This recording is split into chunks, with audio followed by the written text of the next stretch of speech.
Hello all, I'm Prakriti Bista. I worked as agricultural scientist at Oregon State University. Today I'm going to talk about tillage and residue management in the inland Pacific Northwest, and my friend Rakesh will talk more about its soil health aspect. Winter wheat-based cropping system occupies more than 3 million acres of dryland cropping area in the Pacific Northwest, and it produces more than 2 million bushels of wheat every year. The conventional tillage system, however, makes the agricultural production in the region unsustainable. Soil erosion and soil organic matter loss are among the biggest sustainability challenges in the conventional system. Historically, conventional farming had annual erosion rate anywhere from 10 to 30 ton per acre. That will be equivalent to 1 ton soil loss per bushel of wheat. Similarly, wheat fallow farming have lost 50 to 70% of soil organic matter in 80 years of farming from its topsoil. To overcome all these sustainability challenges, conservation farming systems were started. Now let's talk about a different tillage system. First, the conventional tillage system. Conventional tillage is a crop management system which requires intensive tillage operations and buries most of the crop residue underground.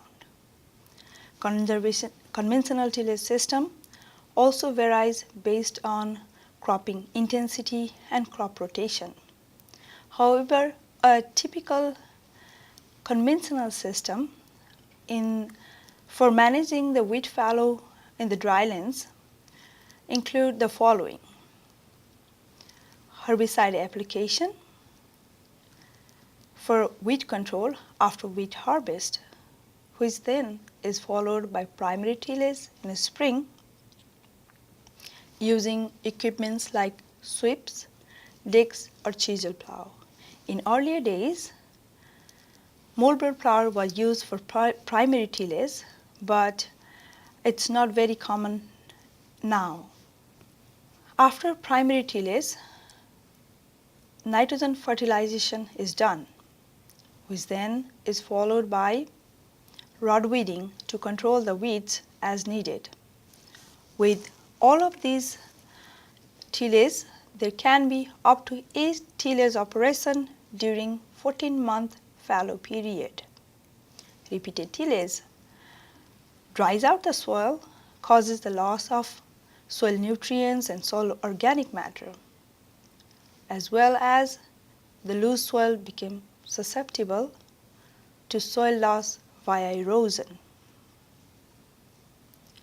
Soil erosion can be caused by wind or water. Wind erosion is a problem for drier areas, especially during fall and spring when the soil is dry and soil cover is limited, whereas water erosion is a greater issue for the wetter areas. It can be caused by a combination of factors such as frozen soil runoff during winter precipitation, steep hilly slopes, and the crop management system that leaves the soil bare with little or no residue cover. Soil erosion not only causes the loss of nutrients but also soil organic matter. Soil organic matter is essential for long-term agricultural sustainability. Soil organic matter promotes building of soil water storage and nutrient holding capacity. It also acts as carbon sink and mitigates greenhouse gas emission. Whereas conventional tillage system, it breaks down the soil clods and promotes the decomposition of soil organic matter. In contrary, conservation tillage system promotes building up soil organic matter and soil health. For instance, in this figure, you can see better soil aggregation under conservation tillage practice, but poor soil aggregation under conventional tillage system. Now let's talk more about conservation tillage systems. Conservation tillage system is a crop management system which leaves at least 30% of the crop residue, that is equivalent to 1,000 pound per acre of crop residue on the soil surface after planting. Conservation tillage system also varies depending upon agroecological class, crop rotation, cropping intensity, economics, and other factors. Different kind of conservation tillage systems are mulch tillage, reduced tillage, ridge tillage, and no tillage. And also there are some variations within these tillage systems. First, the mulch tillage. Mulch tillage is designated as a full white tillage, and it disturbs the entire soil surface while mixing the crop residue with the soil, but also it retains certain portion of the crop residue on top of soil surface. Reduced tillage is also designated as a full white tillage, and it disturbs the entire soil surface but leaves at least 15 to 30% of the crop residue on the soil surface after planting. Different reduced tillage practices common in the inland Pacific Northwest are minimum tillage, delayed minimum tillage, undercutter fallow, chisel, sweeps, and dick system. Let's hear more about chisel plow in the words of Sherman County Experiment Station Farm Manager. After harvest, we usually do one application of Roundup, and then we wait till spring to start our trashy fallow work. The first piece of equipment we use would be the chisel plow with sweeps. And the idea of the chisel plow is to dig it 3 to 4 inches down and leave residue on top. And hopefully we'll have some clods to help keep the soil down when the wind blows, and so you don't lose all your topsoil. Another reduced tillage practice common in the Pacific Northwest is undercutter fallow. Undercutter uses wide B blade for tillage and simultaneously deliver nitrogen during primary spring cultivation. Next conservation tillage practice is vertical tillage. Vertical tillage is becoming popular in the inland Pacific Northwest, particularly in the areas with the high intensity of cropping system and produces heavy residue. Let's talk about the ridge tillage conservation system. Ridge tillage eliminates the full white tillage and leaves the ground undisturbed from harvesting to planting, except for strips to 1/3 of the row width, and leaves the crop residue on the soil surface between the ridges. Ridge tillage used to be practiced in the past, but it is not a common practice nowadays in the inland Pacific Northwest. No tillage is another conservation tillage practice. No tillage leaves the soil surface undisturbed from harvesting to planting. It is also commonly known as direct seeding in the inland Pacific Northwest. direct seeding eliminates the full white tillage. For seedbed preparation and planting, seeding or drilling is done using hoe drills or disc drills. There are variations within this system as well, such as low disturbance direct seeding may disturb up to 40% or less than 40% of the raw white and retains nearly all the residue on the soil surface, whereas high disturbance direct seeding may disturb up to 65% of the raw white but still retains most of the crop residue on the soil surface. Also, there is one-pass and two-pass system. The one-pass system of direct seeding does the planting and fertilization in one pass, whereas the two-pass system uses two passes for fertilization and planting. Along with these different tillage systems, let's talk a little more about residue management. Residue management also varies depending upon agroecological class, crop rotation, intensity, equipment availability, and other factors. Biomass production is limited in the low precipitation region of the inland Pacific Northwest. In those areas, additional residue is desired for soil and water conservation benefit. On the other hand, in the high precipitation areas, biomass production exceeds the amount desired for or required for conservation purposes. Those excess residues can be used for other uses such as mushroom cultivation, livestock feed, biochar and bioethanol production. Overall, we can say the adoption of the conservation tillage practices or systems is growing in the inland Pacific Northwest. As the farmers are gaining experience and confidence in the new technologies, more and more farmers are using conservation systems.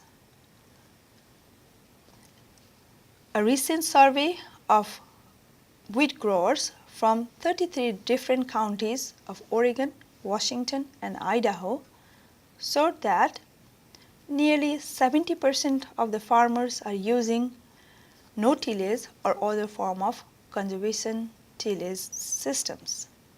To sum up, there are some key differences between conservation tillage and conventional tillage system, such as the difference in tillage equipment, tillage operations, crop residue management, weed and crop management strategies. These factors should be considered while selecting either conservation or conventional tillage system. Conservation tillage system, however, have shown many promising ecological and economic benefits that include soil water storage, soil organic matter buildup, greenhouse gas emission mitigation, as well as labor and fuel saving. With these, we can see that the conservation tillage system have potential to enhance the long-term agricultural sustainability in the dryland cropping systems. With this, thank you all for your patience, and I would like to remember all these people for their support and USDA NIFA for funding. Now you will hear more about soil health aspect of conservation tillage system. Thank you again. Hello, my name is Rakesh Awale. I am a soil science researcher at Columbia Basin Agricultural Research Center in Pendleton, Oregon. Earlier we heard of several tillage and residue management techniques, and I will be talking about soil health and its assessment in relation to such practices in dryland farming in the inland Pacific Northwest. Let us begin with the definition of soil health, which is the continued capacity of a soil to function within ecosystem boundaries to support biological diversity, environmental quality, and promote plant and animal health. Soils function to provide ecosystem services such as water storage, nutrient cycling, aggregation, detoxification of harmful chemicals, and biological diversification. So basically, soil health is a state of a soil meeting such ecosystem functions required to produce food and fiber while maintaining environmental quality. And soil health assessment implies the evaluation of such state in response to management systems. Since soils vary both in time and space, the conditions considered healthy for one soil type or crop condition in one environment may not be the same for a different soil in different environment. However, in general, a healthy soil should possess high organic matter content, have a good structure very deep enough to store water and nutrients, should be resistant to soil erosion and compaction, have high biological diversity, and should be able to produce optimum crop yields. So in summary, healthy soil should have a balanced condition of physical, chemical, and biological aspects that are conducive to high productivity. Soil health cannot be measured directly, so we evaluate indicators. Indicators are measurable properties of soil and plant that provide clues on how well a soil is performing in response to management. Since soil vary both in time and space, indicators, a set of indicators there is no single indicator or a set of indicators that are applicable to every ecosystem. For example, increased water storage would be a desirable indicator in the Polus region of the Pacific Northwest where precipitation is limited, whereas it may not be an appropriate for the West Coast region in the Pacific Northwest where precipitation is high and excess water is in fact causing soil anaerobic conditions.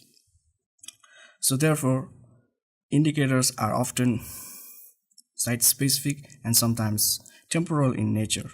Here are a list of potential indicators from which one may choose depending upon management goals and site-specific characteristics. However, one should keep in mind that the selected indicators should respond to management. They are readily accessible and are cost and time effective. We can also look at visual and morphological features of soil and plant to assess soil health. For example, rills and ponding seen shortly after rain event indicate poor soil structure, more runoff, and slow water infiltration. Similarly, high weed pressure, poor and non-uniform crop stand indicate poor soil management. A darker color soil relates to high organic matter content. Usually, these visual indicators provide the basis for the selection of all the potential indicators for effective soil health management. We shall talk about the selection of these kinds of indicators in later part of the webinar. Let's first look at the effects of tillage and residue management on soil health or the indicators of soil health. Well, tillage is considered as one of the primary culprits of the loss of soil structure because it disintegrates, aggregates, and buries crop residues. Crop residues left at the soil surface, on the other hand, protects aggregates from direct impact of rain and wind forces. It also facilitates infiltration, it curbs evaporation, and provides a good food source for sustaining biological activity, which in turn help stable soil aggregation. An aggregated soil promotes water infiltration, whereas disintegration of the aggregates often leads to the formation of surface cracks by sealing soil pores, which results in more runoff and low water availability due to low water infiltration. For instance, this is a study conducted in East Central Washington where they found that high soil disturbance under disc tillage reduced the proportion of stable aggregates, which reduced the water availability but increased the susceptibility of soil to wind erosion. Another study conducted in northeastern Oregon found that infiltration rates decreased with increasing tillage intensity. In this study, the plow treatments had the least infiltration rates, and whereas minimum till had the highest infiltration rates. Infiltration rates were intermediate under disc tillage between those two management systems. Another study conducted also in northeastern Oregon under continuous wait found that when we conserve surface residues, it stored more water because of higher infiltration rates as compared to when residues were incorporated into the soil, and both were under conventional tillage systems. When we have least amount of disturbance under no-till and residue retained, water storage further increase compared to both of those earlier mentioned systems.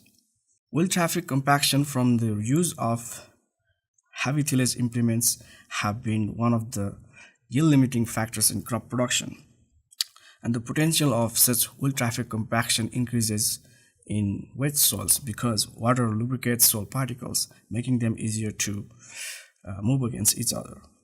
Tillage can also form a compacted soil layer just beneath the tillage zone due to continuous smearing action of the tillage implement.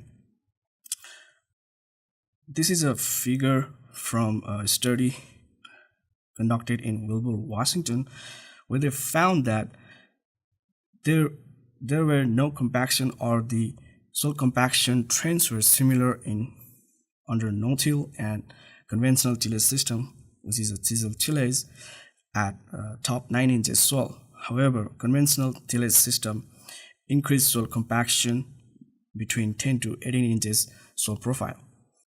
So what are the effects of soil compaction?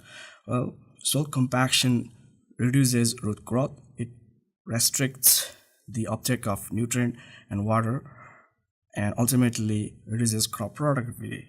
This is a study conducted in northern Idaho where they found that increasing the axial loads increase soil compaction that reduce soil impedance and saturated hydraulic conductivity, which is KSAT, and ultimately reduce the barley yields. Therefore, avoiding field operations during wet conditions, minimizing axial loads, and decreasing traffic area can minimize wheel traffic compaction.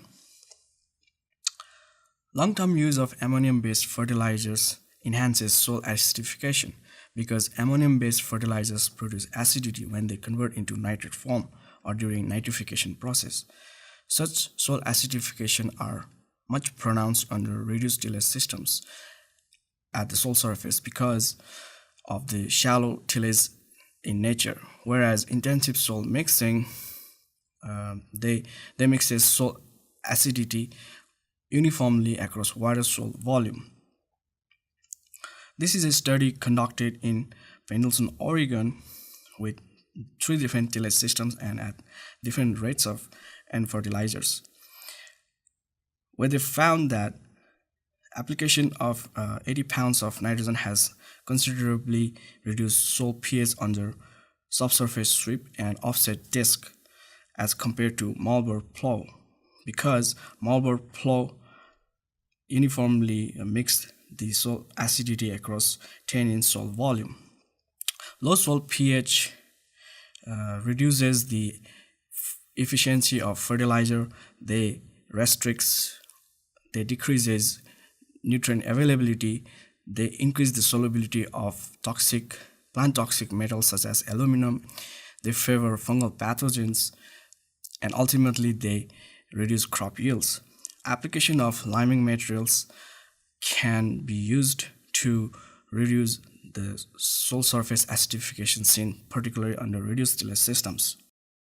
Application of alkaline biochar amendments has also been proposed as one of the effective countermeasures to increase soil pH, increase soil organic carbon, enhance water holding capacity, increase soil fertility, and ultimately increase crop yields.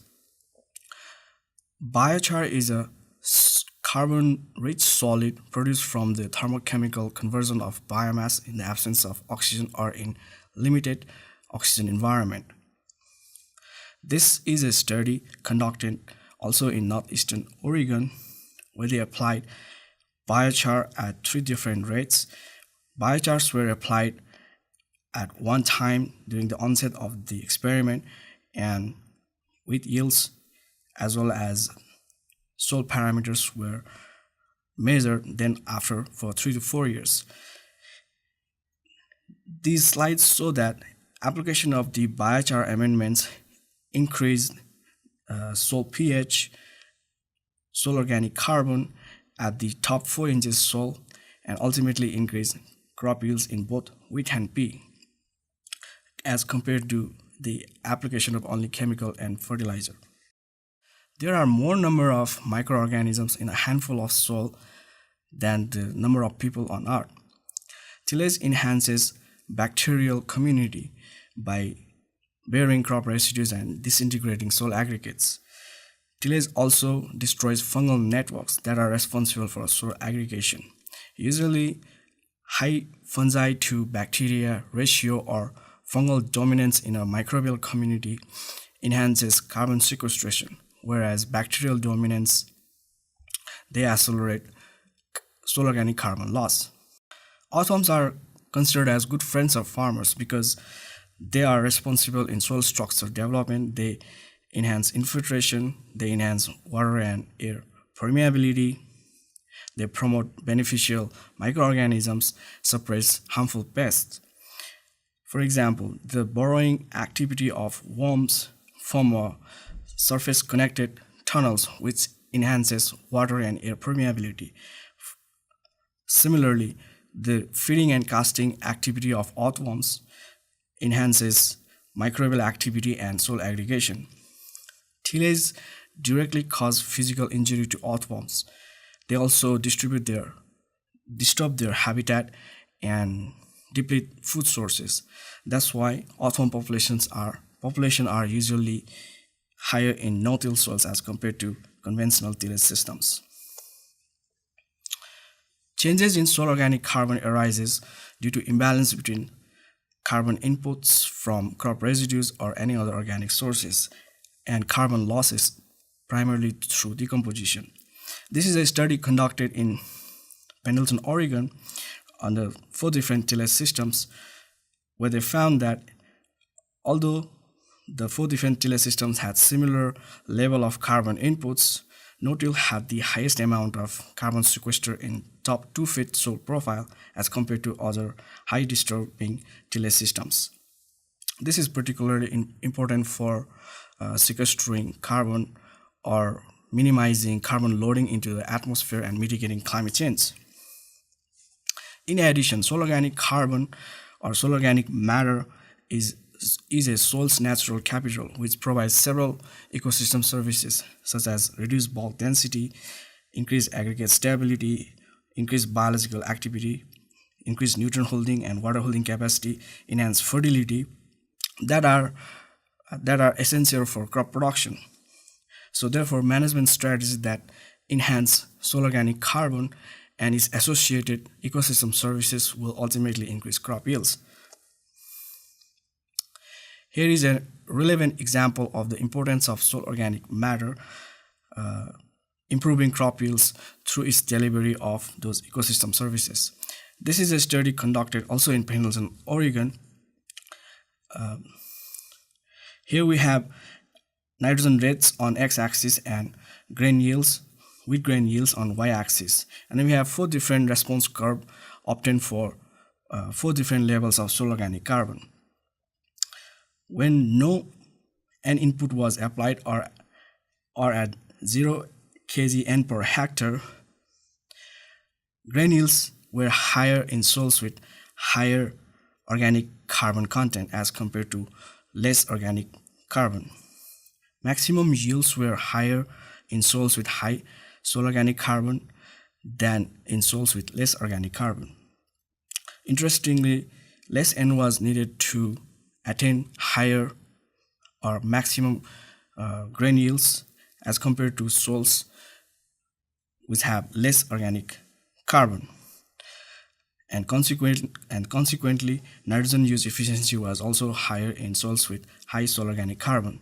This implies that less N is needed to attain a unit weight yield in soils with high soil organic carbon, and more N is required to produce a unit weight yield in soils with less soil organic carbon.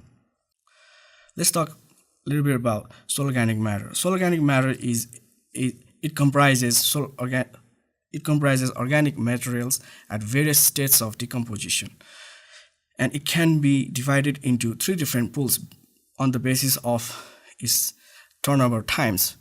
And these pools also vary in chemical composition, their size, and their role in soil functioning and soil health. For example, the labile or active soil organic matter pool comprises residues at early stages of decomposition. Their turnover times are from weeks to years, and they influences nutrient release. They serve as a food source for soil biological community and are responsible in soil macroaggregation. The intermediate or slow pool includes decomposed crop residues and microbial byproducts that are stabilized by physical and biochemical processes. It influences physical soil condition and nutrient buffering capacity and have a turnover time of years to decades. The passive or stable pool is very resistant to decomposition and are important in cation and anion exchange capacity, soil microaggregation, and imparting color to the soils. Taken together, the slow and stable pools, they comprises about 90 to 95% in the whole soil organic matter, with only about a small portion of the soil organic matter comprised by the active pool. As such, it may take several years to observe a significant change in soil organic carbon, often leading to late decision making and delayed remedial actions. However, research has shown that soil labile organic carbon pools, due to their rapid turnover times, can be used to detect changes in soil organic carbon early.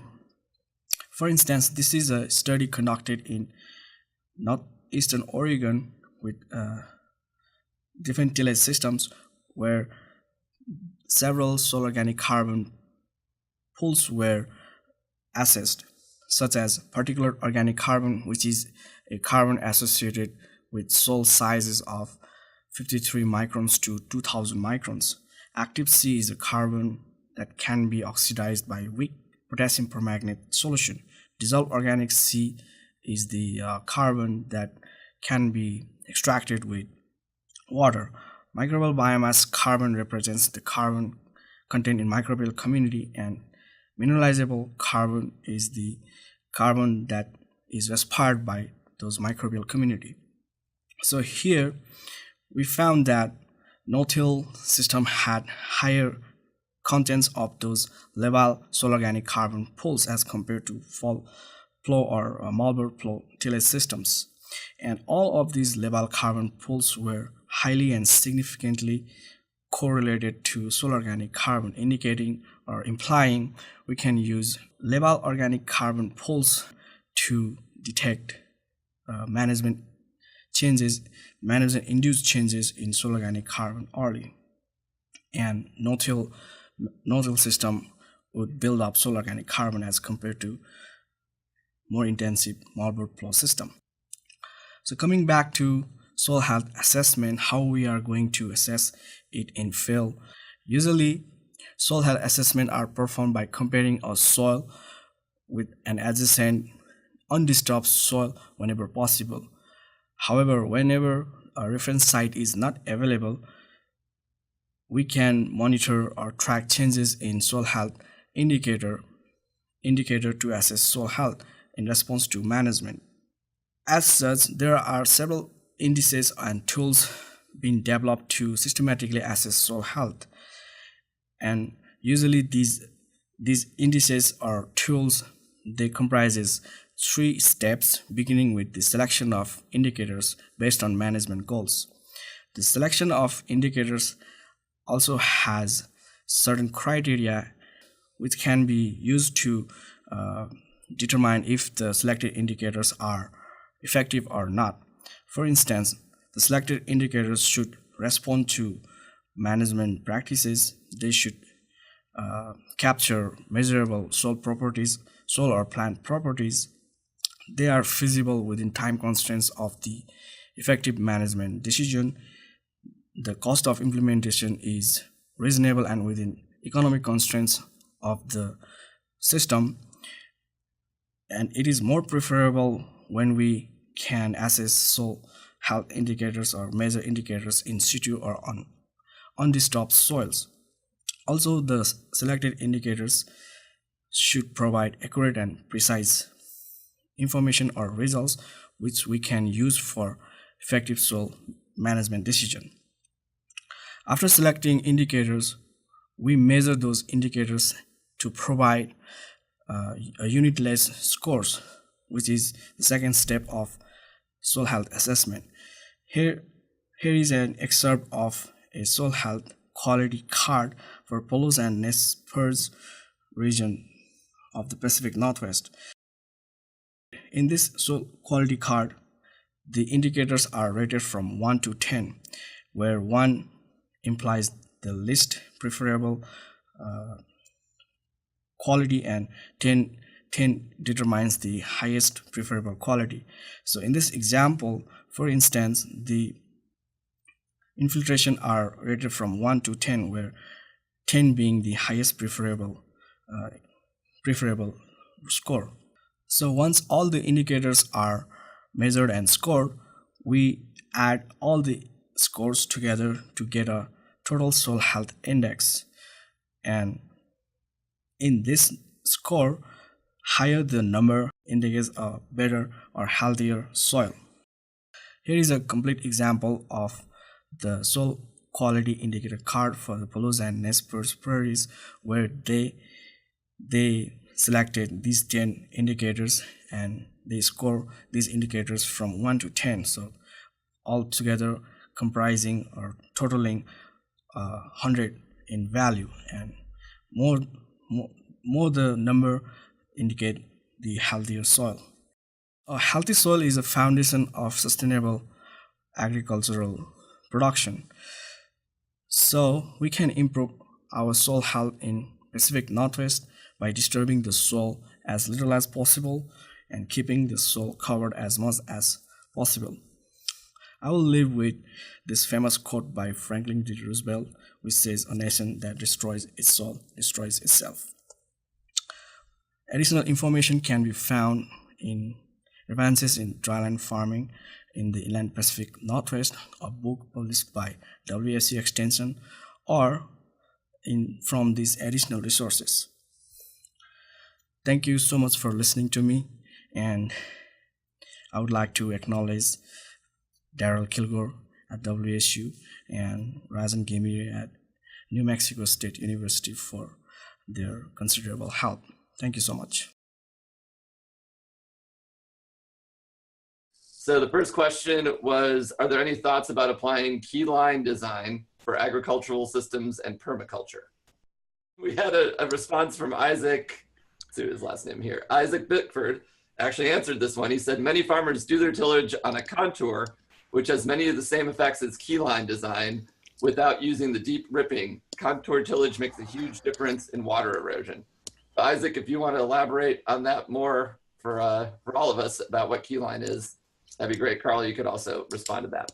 That questioning continued with any thoughts on soil health and sustainability of soil, microbiology, and diversity. So we're talking about diversity in the soils, and I believe you touched on that a little bit. If you want to comment on that, that'd be great. Yeah, this is Rakesh. I think we should look more into soil microbiological aspect point of soil to analyze or assess soil health more often, which we have been neglecting. I wouldn't say neglecting, which we are missing from very long time, and we are keeping up with assessing microbial aspect of soil and its diversity to assess soil health these days. So yeah, we should, because microbes are the engine of the soil system, which they, after their functioning, provide so many ecosystem services. We should advance our understanding in soil microbiology within our systems or in any other systems. So yes, we should look more into soil microbiology. Prakriti or Stephen, any comments there? Yeah, I think there's an increasing body of knowledge looking into actually the nutrient balance or stoichiometry of the microbes.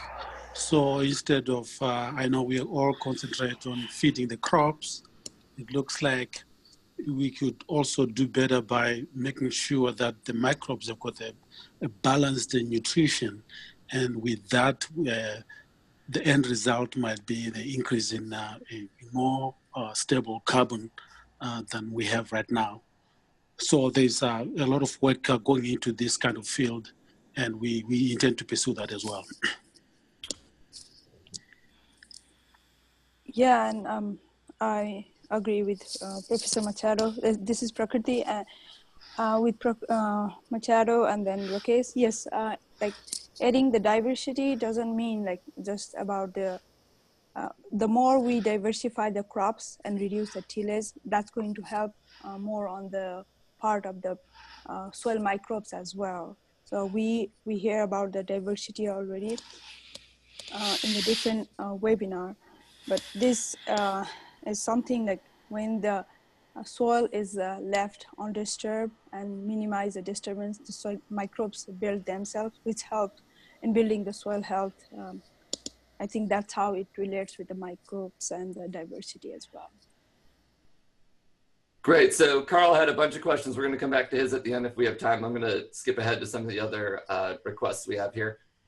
We had a question: increasing the earthworm population to ideal levels increases the probability of nitrates entering the tile drainage system. So that's a question.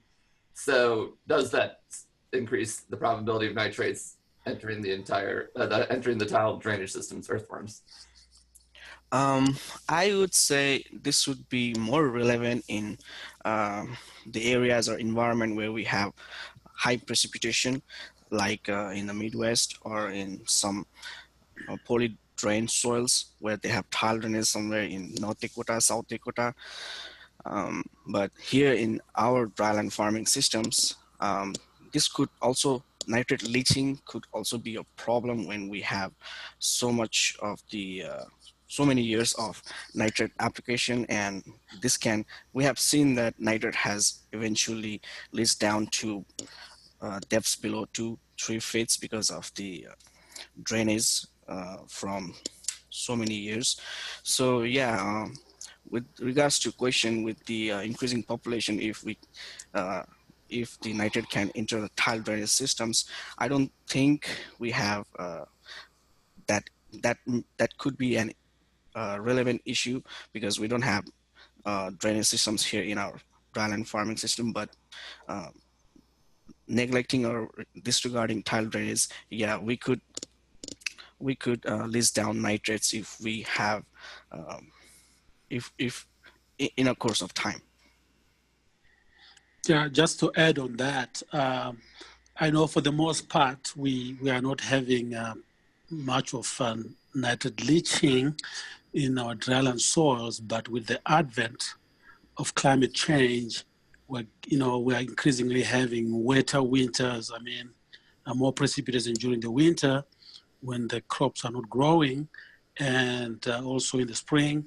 And for like at Pendleton, for the last 2 springs, I think we had quite a bit of water, and I think that question becomes quite relevant in that situation. Do we have any examples of a demonstration of conservation tillage and specialty vegetable production systems in this region? Yeah, mostly crops. Horticulture is a little bit behind, but I think they're following through, particularly if in organic management. The main criticism was tillage, because they have to till to reduce their their weeds. But again, I think introducing mulch tillage, using mulch to reduce the tillage,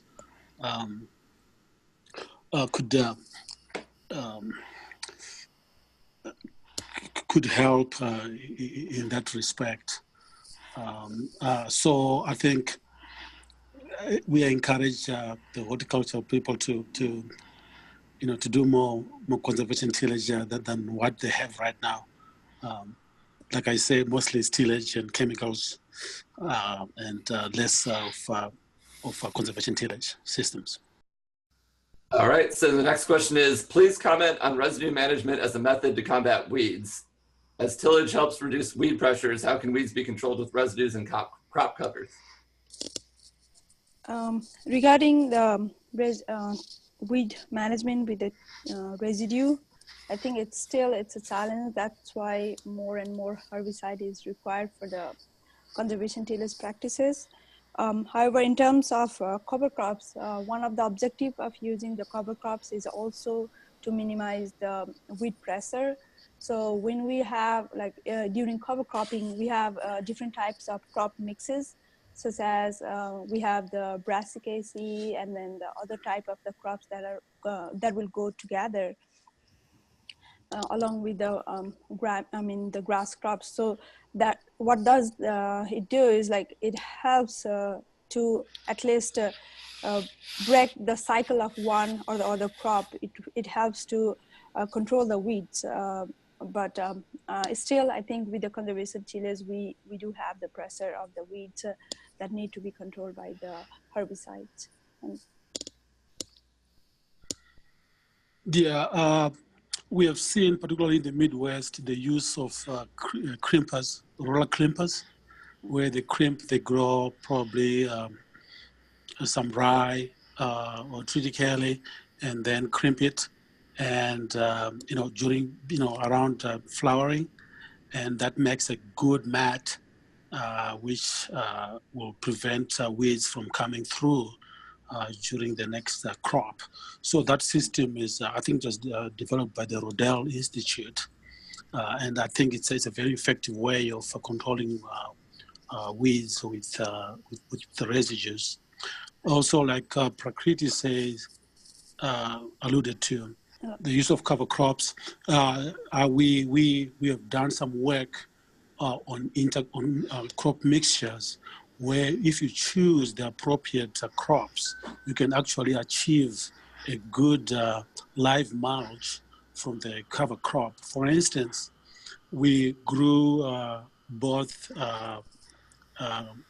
subterranean clover or dryland clover mixes, and then with wheat. So we broadcast the wheat, the clovers, and then we drill the wheat in the rows. And the important thing is that the two crops are not competing much, but they are facilitating each other more than competition. So the wheat grows a little bit taller than that mat of clover, and the clover suppresses most of the weeds growing. If you get a very good stand of the clovers, you'll not get very many weeds growing, and so you could do that way, control the weeds also with that live mulch. So both live and dead residue can be used for weed control. All right, here's another question. Strip tillage was not included amongst the conservation tillage systems. Is there a technical reason for that? Yeah, in the Pacific Northwest, we normally don't practice the strip tillage, but I know maybe in vegetable, in the horticultural side, they could do that. But this is a system which was mostly done in the Midwest, if I'm correct. And we don't usually use strip tillage there. But again, that's true. It can be a form of conservation tillage as well.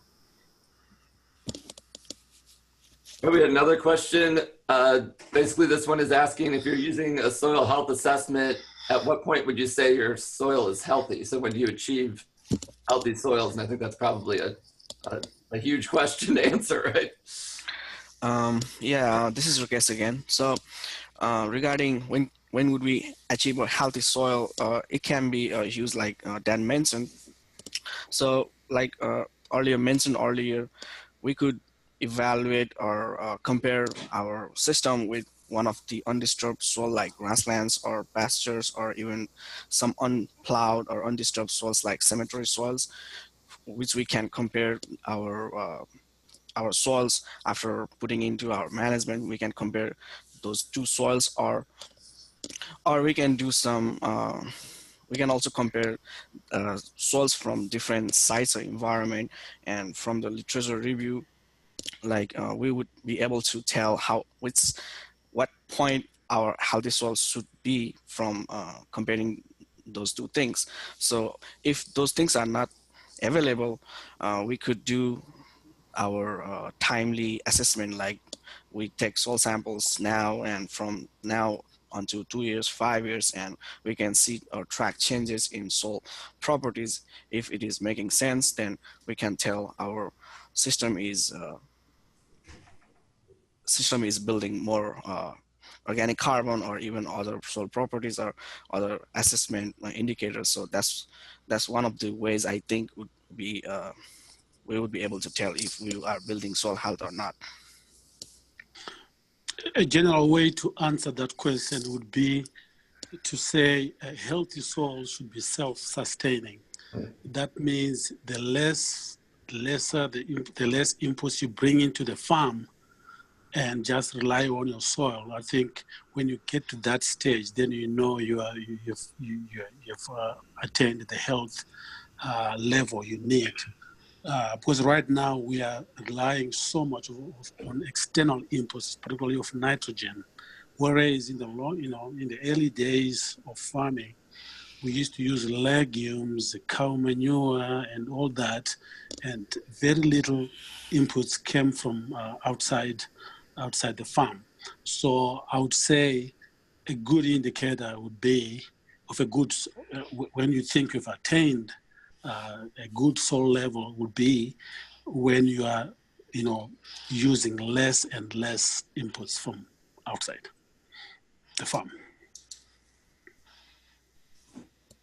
All right, that's a great answer, actually. So the next question is, where do you get biochar? Which again is probably an easier question to ask than to answer. So.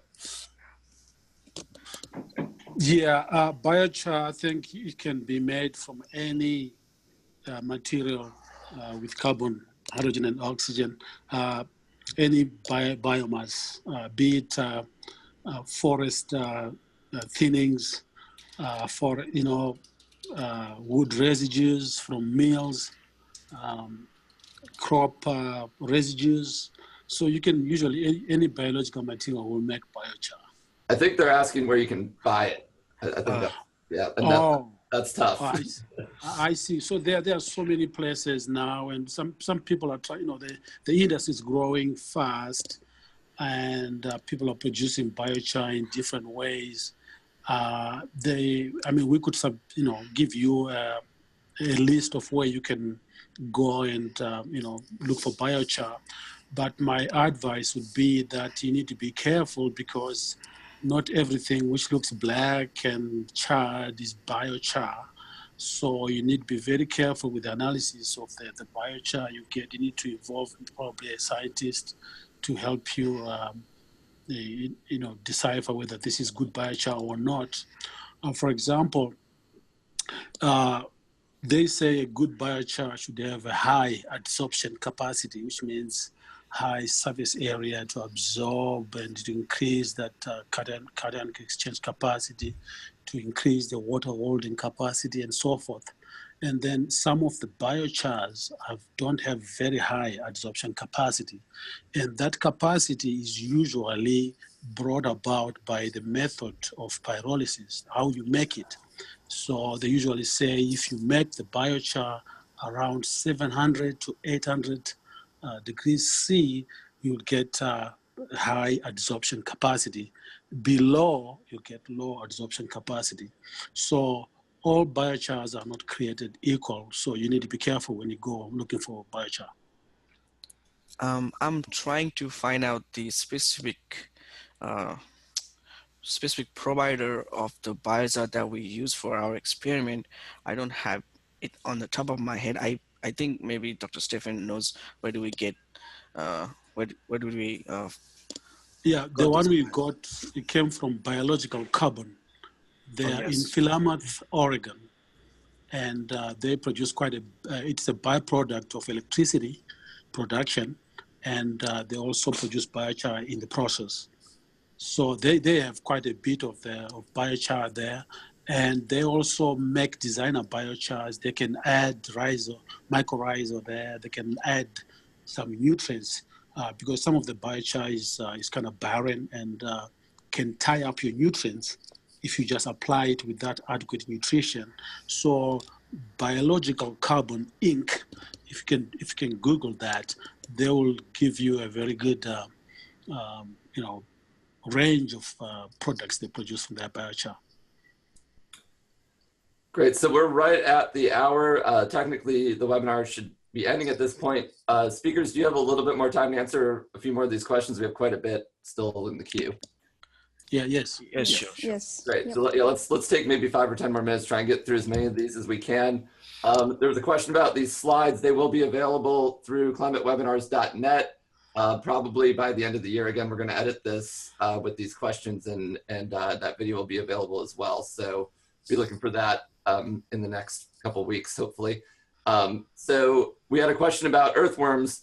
What are your observations about the effects on earthworms or other macroinvertebrates in response to tillage and as contributors to soil health?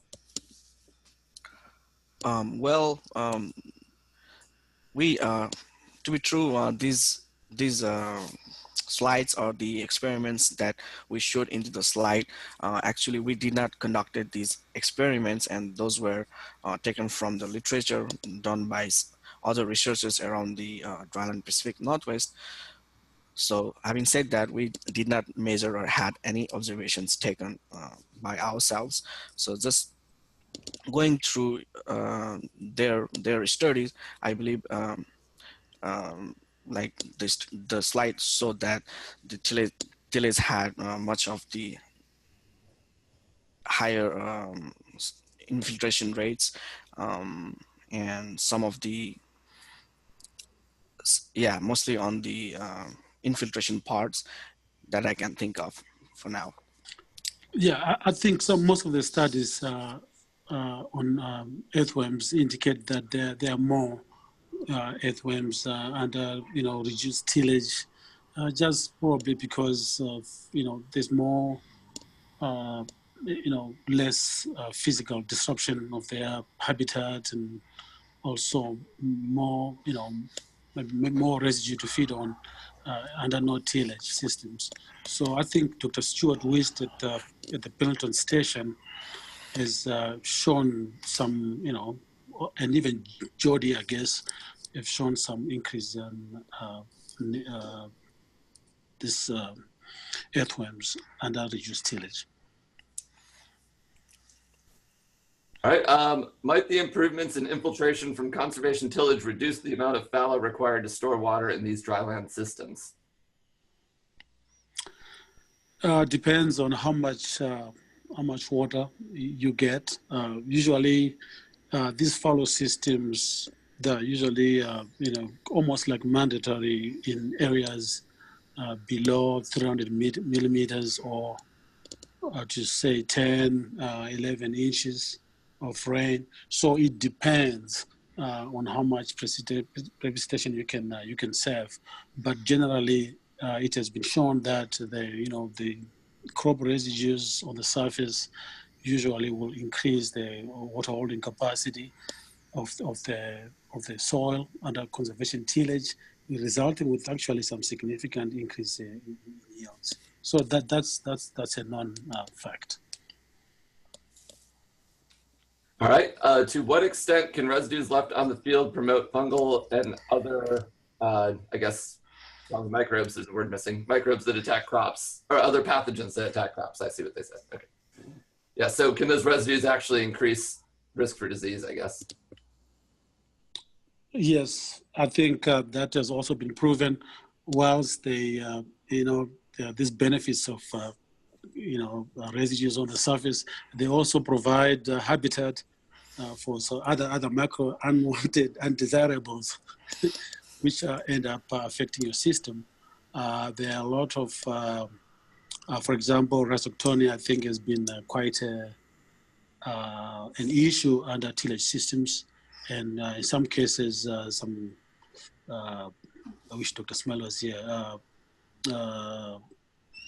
I can't remember the other diseases, but Rasoctoni is one of them. But there are a number of diseases that are increased by increased residues. Here's a question. Is it practical and economically efficient to make your own biochar? It depends on what you mean by practical and economically efficient. And again, it depends on what method you're using, because we have got very rudimental processes where you just char in an open container, and then some really sophisticated multi-million-dollar equipment. So it depends on what you are using. But if you want to do your own biochar at home, I think it's quite doable, and there are a lot of processes involved. I can recommend you what they call a Kontiki, Kontinki, Kontiki. I think that's one of the easily designed and easily operated ways of doing biochar. So there are many ways of doing it, from little stoves to really big ovens. Great, we have one final question. Are cover crops being integrated into these conservation tillage systems? Do you view the water use of the cover crops as competitive with the water needed for the crop in these systems? Yes, we had an experiment in Pendleton of cover crops under no tillage system. And in the first year, we have seen like cover crop uses quite amount of water under fallow compared to the fallow, but we are still on a process. I don't know how far we are, and looking into like really to know about like how much competitive the cover crops. We need to look at the yield of our like the crop we are interested, such as the wheat. So I think it takes quite a while, a few years to see the result of if actually the cover crops have done or mainly being competitive for the yield of the wheat, or it helped. It is helping in the wheat yield, or it's benefiting the wheat yield. I would like to add to the study that Prakriti was alluding. We had this research going on for 3-4 years, and what we have seen so far is using cover crops instead of fallow. We have seen that using cover crops did not actually used up more water as it was under fallow. So we are on the verge of publishing the results pretty soon, and it will be out pretty soon. Yep. Thank you. Okay, I should add also on that in general, when I think the precipitation goes below 12 inches, 11 inches, 10 inches, then the general result is that crop residues are using water that might be needed for the wheat, the primary crop. And we have seen experiments in Washington and Oregon that cover crops actually would reduce the wheat yields. But that is not, this is in the short run. I think if you design your cover crop system to the such that it can build up a lot of organic matter, you might lose, sacrifice some yield during the first years as the crop residues are using more water. but as the organic matter builds up, you tend to increase your water holding capacity, and I think in the end it's going to pan out. So I think it's a long-term kind of objective. It's not a short-term one. So if somebody under 12 inches of rain and would like to do cover crops, it has to be a religious affair. They need to make sure they're in there for the long haul, and make sure they are having a good combination of those crop residues to increase the organic matter. So I think it can be done, but as for now, with our level of organic matter we have, each time you put crop residues in areas under 12 inches of rainfall, you end up sacrificing a bit of your wheat yields in the Pacific Northwest. Yeah. Well, great. I think at that point, we will end this webinar for this week. There's a lot of questions. We really appreciate that. The questions that did get answered, we will have the speakers answer those and add that to the final presentation that's going to be available on climatewebinars.net. I'd like to thank our speakers, Prakriti, Rakesh, and Stephen. Thank you so much for being here. We have one more webinar in this series next week, Integrated Weed Management and Insect Pests in Dryland Cereal Systems. Please join us through the same methods that you used this week. I think we figured that video issue out, so we should have a pretty solid presentation next week. And with that, I'm signing off for the Climate Learning Network and the REACH project. We'll talk to you next week. Thanks.